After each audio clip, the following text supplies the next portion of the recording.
오늘날 우리는 정보의 홍수 속에서 살아가고 있습니다.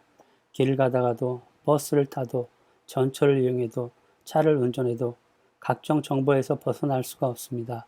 정보의 홍수가 아니라 정보의 늪에서 살아가고 있다고 생각이 듭니다. 다른 여러 가지 정보를 차치하더라도 기독교의 정보, 예수님의 정보, 성경에 대한 정보는 우리가 다 소화할 수 없을 만큼 차고도 넘칩니다. 이러한 많은 정보 속에서 어떤 정보는 아주 유용하기도 하지만 어떤 정보는 쓰레기 수준의 것이 되기도 하고 전혀 정보라 할 수 없는 거짓임이 밝혀지기도 합니다. 그렇다면 우리는 어떤 방식으로 정보를 들어야 할까요? 올바른 것을 듣는다는 것이 얼마나 소중한가에 대해 인식해야 합니다. 이것이 정보를 들을 수 있는 기본적인 원칙입니다. 그럼에도 불구하고 우리는 아무 여과 정치 없이 대부분의 경우를 보고 듣고 받아들이게 됩니다. 만일에 우리가 듣는 대로 사실로 받아들이고 진실한가를 조사해 보지 않는다면 진리를 믿듯 거짓된 사실도 믿어버리게 되는 것입니다. 더 나아가서 생각해 보면 우리가 듣는 것을 통해서 믿음의 대상을 결정하게 된다면 진리를 믿기 위해서는 진리를 들어야만 하는 것입니다. 반면에 우리가 거짓말을 듣게 된다면 아마도 그 거짓말을 믿게 될 것입니다.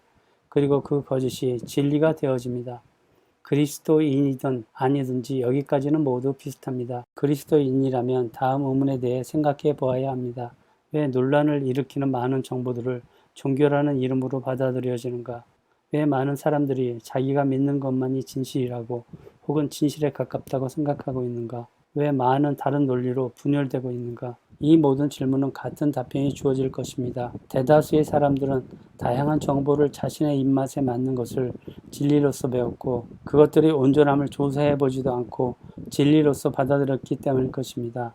다시 말해서 그들은 그렇게 배웠으므로 배운 바대로 행한 것이기 때문입니다. 그리스도인이라면 우리는 거짓 대신에 진리를 들어야만 하고 사람 대신에 하나님을 신뢰해야 하는데 그러나 그렇지 못한 것입니다. 내 귀에 달콤한 정보는 잘 들어오는데 진실한 정보에는 귀를 닫기 때문입니다.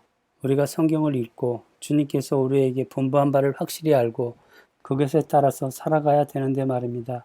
진정한 믿음은 하나님의 말씀을 올바르게 들을 때 생기는 것입니다. 그리고 구원은 그리스도의 계명에 순종할 때 이루어지는 것을 알 수 있습니다. 오직 한 가지 진리가 있을 뿐이며 그 진리가 있을 뿐이며 그 진리가 우리를 자유케 해줍니다. 나아가서 그 진리를 듣고 받아들이게 되면 똑같은 진리를 믿게 됩니다. 그렇지 않으면 잘못된 오류를 믿고 따라가는 그러한 종류의 사람이 되고 마는 것입니다. 다시 말해 잘못된 정보와 거짓된 정보가 우리의 생각을 돌처럼 딱딱하게 만들어 버리면 진실에서 멀어진다는 것입니다. 그러면 진실한 정보는 더 이상 받아들일 수 없을 것입니다. 그리스도인은 정확한 정보를 듣고 하나님의 순수한 말씀을 가르치고 알려야 하는 큰 책임도 부과되어 있습니다. 우리가 가르치는 말을 듣는 사람은 우리가 가르치는 바를 믿게 됩니다. 이 사실을 잊어서는 안 됩니다. 다시 말해 진리의 말씀을 듣게 되면 그 진리를 믿게 될 것이며 오류를 가르치면 그것을 믿고 따르게 된다는 것을 기억해야 합니다.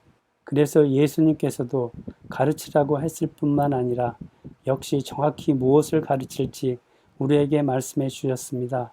더 많은 진리를 세상에 전하면 전할수록 세상은 그것을 믿게 될 것이라고 결론 내릴 수 있을 것입니다.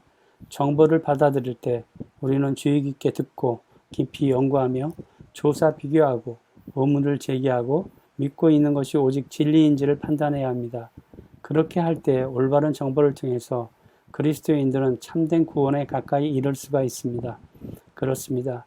무엇을 듣느냐 하는 것이 우리의 생을 궁극적으로 결정 지우게 되는 것을 꼭 염두에 두어야 합니다. 이럴 때 정보의 홍수와 늪에서 그리스도인들이 가져야 할 듣는 귀가 바르게 작동할 것이라 봅니다. 우리는 무엇을 듣느냐에 유의해야 할 것입니다. 이상 콕스토리였습니다.